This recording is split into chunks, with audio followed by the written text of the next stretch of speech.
Hey guys, welcome to Ultra Great Wall. It's Mike. It's Dan. It's Felicia. I think our viewers are always excited when there's a female presence because it's been me and They're Mike. sick of us. They're like, dude, where's everybody else?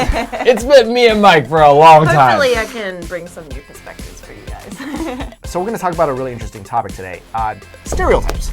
And a lot of times we talk about stereotypes against Asians, like in the US or Right. Canada or in the West in general. But today, we're actually going to talk about stereotypes against Chinese people By Chinese people. Yeah. I mean, this happens all the time. Like if you live in the US, you know, we have certain stereotypes against people on the West Coast, East Coast, Yep, the South, yep. the North, the Midwest. the Midwest. But even within New York, I think like Brooklyn, Manhattan, you all have Exactly. their own little zones. Jersey.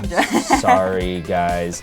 But more so in China, like there's over 50 different ethnicities, so you're gonna get tons of stereotypes against each other. Right, well, not just ethnicities, which has its own stereotypes, but where you live, which provinces you belong to, which kind of is like, you know, your prejudice or your stereotypes against different states in the US. Yeah, right? definitely. For example, okay, like what? New York, you know, a bunch of rich people, maybe stuck up. Yeah. Maybe I love would pizza, say. things like that. Yeah. All right, so in China, there's provinces, which are like the states here, and every province have their characteristics.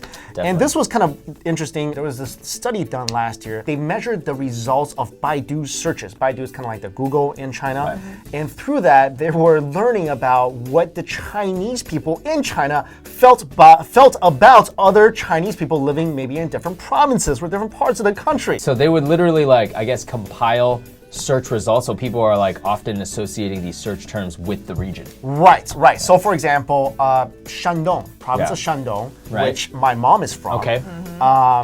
They're tall. So how did you turn out like this? You know what? You just got here. So the whole Northeast you see here is just cold. Right. And of course, like a lot of these are kind of on the negative side. So we're gonna comment on what we see here, but also, you know, growing up Chinese, we hear tons Yes. in our daily life. Right. And not all of them are negative, so we're gonna talk about those as well. No, absolutely, absolutely. Some of the funnier ones on this survey is Tibet, which had no result. Like, nobody searched for Tibet, probably because the term Tibet, Right. most of it is blacklisted Right. in the Chinese search engines. All right. So even if you search Tibet, probably not a lot of things will come up anyway. Well, I find this other one funny too, like Qinghai, no results. Yeah. Because I didn't even know Qinghai was a province. Like Qinghai, I never most heard people, of it. I think most people didn't know. No. No. It's like in the most like non-talked about region. It's just in the middle towards the west, and you know, it's not a common province that you'd hear. Because so. I think a lot of the like inland, you don't really hear from them because they're the poorer region, whereas, you know, along the coastal areas is where the money's at. Right. The biggest cities in China are on the coast, right? So Definitely. you got Shanghai, Guangdong, Beijing, sort of on the eastern seaboard. Definitely. Also, for example, Henan, Anhui, Liangxi, which are provinces, again, you don't hear a lot about.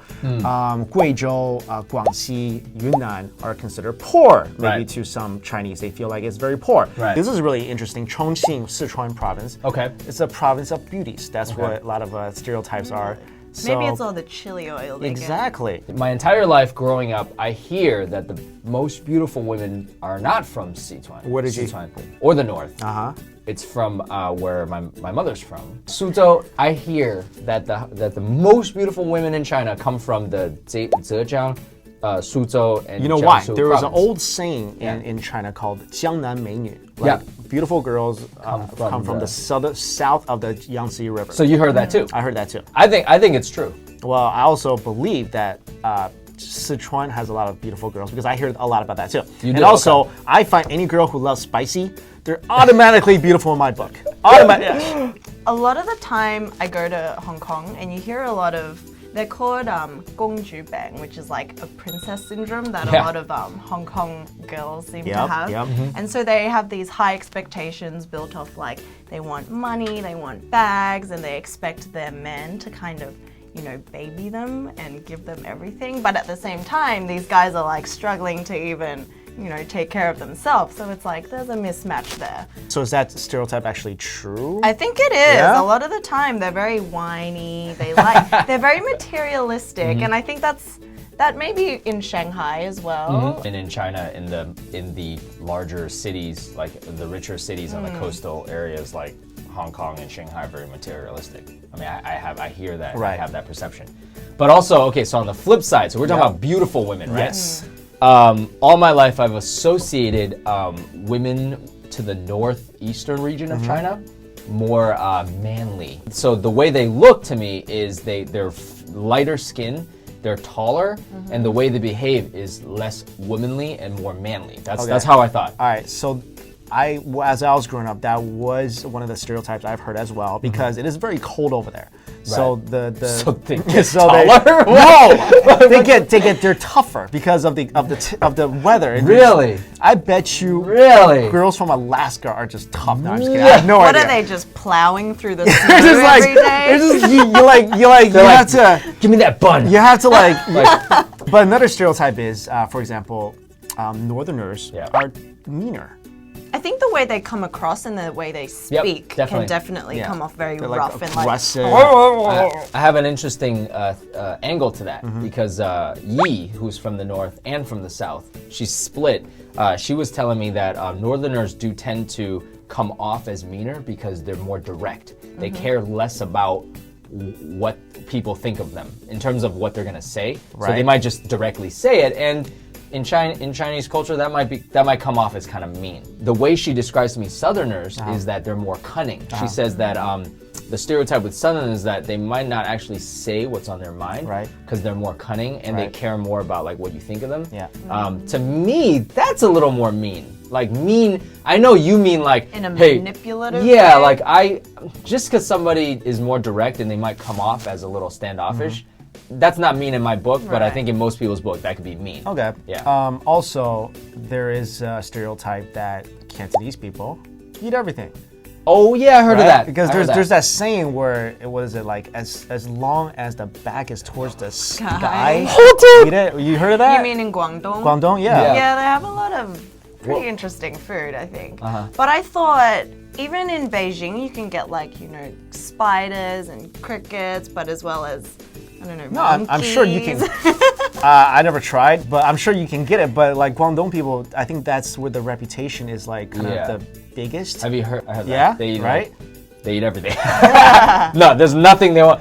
But also my impression was that also too that Beijingers eat everything too. Really? I heard that. Also, Shanghai people, for example. Shanghai people, the stereotype is they're very business savvy. Yes. They like businessmen. They're very westernized, for example. The whole city is actually very westernized. Yeah. That's kind of the impression the whole city gives out. Well, it was. I mean, back in the 1920s, it was the pearl of the Orient. It was where trade was most happening. I hear that there's love and hate for Shanghainese men, and the hate part is that they're really arrogant. But the love part is that they're arrogant, they're picky, they're not, they're arrogant and they're picky. But I hear that the positive side is that they treat their women very well. Really? And they're really willing to do a lot of household chores and take care of them. Which is really true when it comes to you. That's right. That's right. I do all the baby dishes. talk? Yeah. I actually never heard that stereotype. Have you heard that Me stereotype? neither, no. Well, our camera woman, Claire, was nodding her head, so I think Claire, she's you heard the that. stereotype before? Really? And Claire's from the north. Oh, Claire's really interesting. tall. And she's a woman. And she's a woman. Okay, people from the north, Beijing, there's that stereotype where everybody is a nerd. Everybody goes to school, I heard that everybody's one. a scholar, everybody's Right. like very much intellect. The stereotype thing in China, there was actually a joke, a Chinese joke, where a Martian landed in China. The Beijing people wanted to study it. The Shanghai people wanted to do business with it, and the Guangdong people wanted to eat it. that was like the craziest So thing. good. In terms of looks, I mean, there's definitely a lot of stereotypes. Like the northern men and women are more I think it's a taller. very clear distinction. Yeah, very especially. Really, you guys can tell people yeah. apart. You think Yeah. from the north or the south? I Really? think so. I think so. If they're truly like a lot of people are mixed these days, like some from, like mixed in Asia. I mean, between north and south, so it's harder to tell. You're really hard to tell, even though you're. Because I don't even north. look Chinese. No, I look like I'm like rolled out of Tibet or something. I don't look. Shanghainese are usually very fair, and their skin is usually really good. A lot of people say it might be the water. Really? I don't know. I've heard that. I've also heard that Sichuan people's skin is really good because they eat a lot of spicy stuff. Yeah. And my skin is But you delightfully don't, and you soft. eat Whatever. a Feel lot that. of- Feel that right That's- there. Come on. Give that. Nah. That's kind of soft. That's really soft. I have nice skin on my face, Yeah. which I'm very proud of. All right, okay, so enough about the beauty care talk. Yeah. We're talking about stereotypes, and again, of course, stereotypes not always the best thing, Right. but they do exist. Because they And- come from truths. You're right. So it's not completely, some of it, obviously it's not completely false, Right. but it's obviously not something we need to base on when we're Right. judging other people. Of Right, course, right. everyone understands that. But these are just some of the stereotypes about Chinese people that even the Chinese people have.